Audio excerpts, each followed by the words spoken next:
Abraham enfanta Madian. Madian, Éthiopie, Couche. Genèse chapitre 25, versets 1 à 2. Habakkuk chapitre 3, verset 7. Abraham est éthiopien, couchite et noir, par 144 versets indépendants dans la Bible. Genèse chapitre 25, qui nous présente la seconde épouse cananéenne de Abraham, est répété textuellement de cette façon dans le premier livre des Chroniques chapitre 1, du verset 1 au verset 54, et dans Jachère chapitre 25, du verset 1 au verset 9. We are not Jew, nous ne sommes pas juifs. We are not the Jew, nous ne sommes pas les juifs. We are not the Jew, the Bible speaks of, nous ne sommes pas les juifs dont parle la Bible.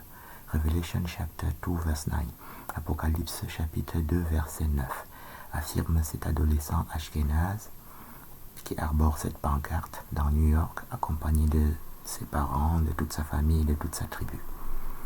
Ashkénaze n'est donc pas, qu'on appelle aujourd'hui juif ashkénaze, n'est donc pas juif. Séfarade non plus. Et c'est bien connu de ces personnes qui sont donc des comploteurs pour cette même raison. Gaza apparaît 33 fois dans la Bible, qu'on appelle King James Version, année 1664, donc année 1611, qui est la Bible la plus remplie, la plus fournie, que nous avons couramment sous la main, qui se trouve aussi en français, qu'on appelle la Bible du roi Jacques. Gaza, le territoire litigieux du conflit israélo-palestinien, n'est pas du tout en Palestine, dans aucune des 33 apparitions qui sont dans la Bible. Le premier Gaza se trouve dans Genèse chapitre 10, du verset 1 au verset 32. Et ça se lit ainsi: les fils de Cham, Couche, Couche, Couche, Gaza. Ce sont là les fils de Cham. Donc Gaza, dans sa toute première apparition, est 2 fois fils de Cham, au verset 6 de Genèse 10 et au verset 20 de Genèse 10, dans lesquels on dit de manière sans équivoque, on dit les fils de Cham au verset 6, Couche au verset 6, qui est le premier-né de Cham. Et puis on dit au verset 7, Couche à nouveau, Nimrod au verset 7 aussi, qui est donc Couchite, Nimrod. La reine de Séba, Saba, au verset 8. Au verset 10, Ninive, au verset qui sont fils de Cham. Shinéar, qui veut dire Babylone. Au verset 10 aussi. Shinéar, c'est la définition de Babylone dans Daniel chapitre 1, verset 1 à 4. Qu'on appelle Daniel, Nebuchadnezzar, Shinéar, Babylone, Chaldéen, au verset 4. Philistins, au verset 14. Canaan, au verset 15, qui sont tous couchites. Et Gaza au verset 19 et au verset 20, on dit sont là les fils de Cham. Donc il n'y a aucun parmi les 33 apparitions de Gaza, ça s'écrit Gaza, G-A-Z-A. Voilà. Il n'y a aucun Gaza qui est palestinien, qui soit ismaélite. Voilà, par exemple. Philistin ne veut pas dire palestinien, Philistin veut dire cananéen, qu'on trouve dans le Sophonie chapitre 2, du verset 4 au verset 9. On dit Gaza, Ascalon, Écron, Asdod, pays philistin, pays des Cananéens. Voilà. Donc Canaan, pays des Philistins. Dans Sophonie, Ancien Testament, Sophonie, chapitre 2, du verset 4 au verset 9, on dit Gaza, Écron, Asdod, Ascalon, Canaan, pays des Philistins. Donc Canaan veut dire Philistin, partout dans la Bible. 144 fois, il n'y a aucun équivoque là-dessus. Et Canaan est 3 fois couchite dans Genèse chapitre 10. Quand on enlève Cham, ça donne couche, couche, couche, Canaan au verset 15. Couche au verset 6, couche au verset 7, couche au verset 8. Et Canaan au verset 15. Philistin au verset 14. Et Gaza au verset 9. Gaza est donc 2 fois chamite, 3 fois couchite, et ça donne Gaza. Dans le même verset 19 et 18, on trouve Sodome et Gomorrhe. Voilà. Tout ça, ça veut dire Babylone. Il y a 3 Babylones dans la Bible. L'Égypte, qui est le pays de Cham d'ailleurs. On dit Égypte, le pays de Cham. Psaume 106, versets 21 à 22. Psaume 105, versets 23 à 27. Psaume 78, verset 51. L'Égypte est le pays de Cham par 144 versets dans la Bible. Et c'est la première Babylone, donc l'esclavage du peuple de Dieu, qui est annoncé à Abraham dans Genèse chapitre 15, dit ton peuple sera esclave pendant 400 ans en Égypte, qui veut dire Babylone. Et ça c'est le premier esclavage duquel naît l'Exode, qui est la sortie de cet esclavage-là par Moïse. Et donc, deuxième Babylone, c'est Babylone qui est aussi l'esclavage du peuple de Dieu. Dans le livre de Daniel, Daniel est captif et eunuque et esclave au palais du roi de Babylone qui s'appelle Nebuchadnezzar, dans Daniel chapitre 1 que nous avons cité.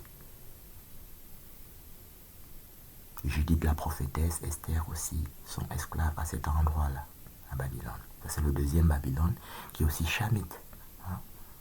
Donc on dit les fils de Cham, couche, et Égypte c'est le pays de Cham. Et ça c'est l'Égypte du premier esclavage dans Genèse, qui donne l'Exode. L'Exode c'est le deuxième livre. Genèse c'est le premier livre de la Bible. L'Exode c'est le deuxième livre de la Bible. L'Exode c'est Moïse qui fait sortir le peuple de Dieu de l'esclavage. Voilà. Et beaucoup plus tard, il y a l'esclavage de Daniel, 500 ans avant Jésus-Christ. Et Daniel, Judith, Esther sont esclaves là-bas aussi avec Daniel. Et on appelle ça le livre de Judith, le livre de Esther. C'est des livres qui sont dans l'Ancien Testament. Et le livre de Daniel, c'est un livre qui est aussi dans l'Ancien Testament. Et c'est là qu'on trouve Nebuchadnezzar, qui est cité aussi dans le livre de Judith. Voilà. Et ça, c'est le deuxième Babylone, qu'on trouve donc toujours dans Genèse chapitre 10, on dit fils de Cham. Shinéa, qui veut dire Babylone. On dit aussi Babel, ça veut dire la même chose. Ninive, ça veut dire Babylone. Qu'on trouve dans le deuxième livre des rois, au chapitre 17, verset 24. On dit Babylone, Hamath. Assyrie, Hamath. Ninive, Hamath. Deuxième livre des rois, chapitre 17, au verset 24. Hamath se trouve au verset 18. On dit couche, Hamathien. Genèse chapitre 10. Couche, Hamathien. Couche au verset 6, au verset 7, au verset 8, et Hamathien au verset 18. Couche veut dire que c'est noir. Dans Jérémie chapitre 13, au verset 23, en comparant 33 versions des Bibles, on trouve Éthiopien, Jérémie chapitre 13, verset 23. On dit Éthiopien, qui se transforme selon les versions de Bible par couche, par noir, par nègre, par mort avec M-A-U, mort avec M-O. Dans la même version, on trouve panthère, léopard. Donc, éthiopien dans la Bible, selon les versions des Bibles qu'on prend, par exemple la Bible éthiopienne de Jéhovah ou les autres Bibles qui existent. Dans Louis II, Jérémie chapitre 13, verset 23, on dit éthiopien, léopard, panthère. Et tu prends une autre version de Bible, ça donne couche, léopard, panthère. Ça donne noir, panthère, léopard, nègre. Donc couche veut dire que quelqu'un est un Éthiopien, qui est un noir, qui est un nègre. Partout dans la Bible. C'est comme ça que ça se traduit. On est en train de dire ici que Ashkenaz n'est pas juif et qui n'est pas sémite et qui n'est pas hébreu. Que Séfarad non plus n'est pas juif et qui n'est pas hébreu et qui n'est pas sémite. Qu'on appelle synagogue de Satan dans Apocalypse 2, verset 9. Synagogue de Satan aussi dans Apocalypse 3, verset 9. On dit synagogue de Satan ne sont pas juifs. Synagogue de Satan ne sont pas juifs. Voilà. Alors qu'ils utilisent donc la franc-maçonnerie, qui est une création d'Albert Pike, qui est un Ashkenaz, qui a écrit les rites de la franc-maçonnerie.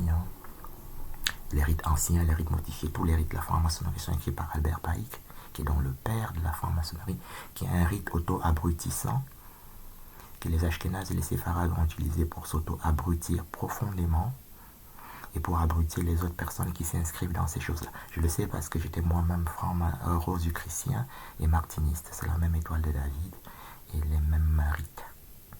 Qui sont des rites auto-abrutissants, c'est pour ça que j'en suis sorti. Parce que tu te trouves dans des rites qui sont abrutissants et tu te trouves au milieu de plusieurs abrutis de divers genres, qu'on appelle imbéciles heureux. Voilà. Albert Pike est aussi le fondateur du Ku Klux Klan. Le Ku Klux Klan, c'est ce qui a tué aux États-Unis, comme on appelle George Floyd récemment. Et ça tue aussi tous les savants dans tous les pays. On appelle ça le suicide policier. Le suicide policier veut dire que dans la police a suicidé tous les policiers vrais, qui étaient des policiers d'instinct, des policiers par vocation, comme Colombo, et qu'il reste que 100% des policiers sont des policiers devenus bêtes, et qu'on les utilise pour tuer tout le monde, voilà. Par exemple, tous les médecins zaïrois avec qui j'ai été formé à Bruxelles sont tous morts. Le docteur Jean-Pierre Elenga, le docteur Louchikou, tout le monde, ils sont tous morts. Le docteur Daniel Lomogum, tous ils sont tous morts. Voilà. Et ça permet donc que l'Afrique n'est pas pauvre parce qu'elle manque de quelque chose. Elle est pauvre parce que toute son intelligence est morte. Voilà. On trouve ça quand Hitler a envahi la Pologne. Il a d'abord commencé par trapper tout, on appelle ça l'aristocratie. L'aristocratie, c'est pas l'aristocratie intellectuelle, c'est-à-dire les avocats, les médecins. Vous les fusillez. Comme ça, un peuple se trouve avec un peuple avec un quotient intellectuel en bas. Il ne peut jamais se sortir, ne comprendre ce qui est en train de lui arriver. Voilà. C'est ça qui arrive à l'Afrique. Voilà. On a des mauvais chefs d'État et tous les ingénieurs africains sont tous morts, tous les médecins africains sont morts. Ce qui fait que l'Afrique est même dépendant de l'Europe pour ses médecins, pour ses avocats et pour ses intellectuels. Nicolas Sarkozy appelle ça l'immigration choisie. C'est-à-dire qu'en Europe, tu trouves que des éboueurs noirs.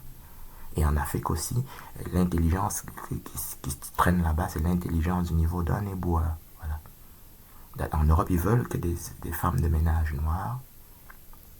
Et en Afrique, ils ont tué tout le monde qui était intelligent. Il reste que le niveau d'intelligence de femmes de ménage. Ce qui fait qu'ils peuvent piller le diamant et les autres choses librement. Donc, il y a 33 Gaza dans la Bible. Nous avons étudié le premier Gaza. Et nous étudierons les autres Gaza qui ne sont pas du tout en Palestine. Abraham, Sarah, Sion, Sion, Sion.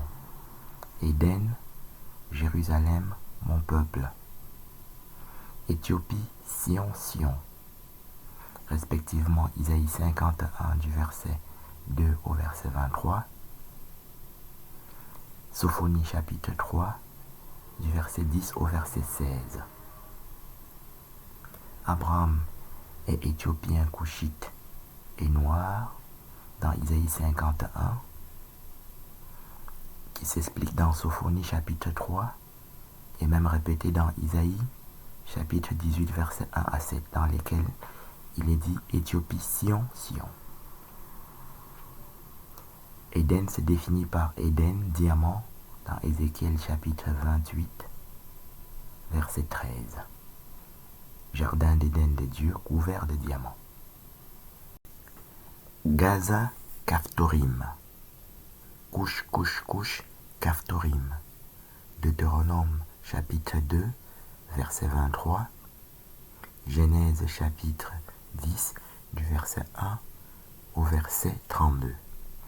Le deuxième Gaza chronologique, c'est-à-dire par ordre d'apparition dans la Bible, se trouve dans Deutéronome chapitre 2 au verset 23, qui se lit donc Gaza Caphtorim.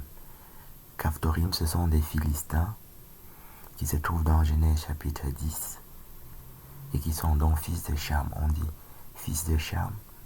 Les fils de Cham, couche, couche, couche, Philistins, Caphtorim, au verset 14 de Genèse 10. Et on ajoute au verset 20, ce sont là les fils de Cham. Dont les Caphtorim qui sont donc Philistins sont 3 fois Couchites et 2 fois fils de Cham et ne sont pas palestiniens.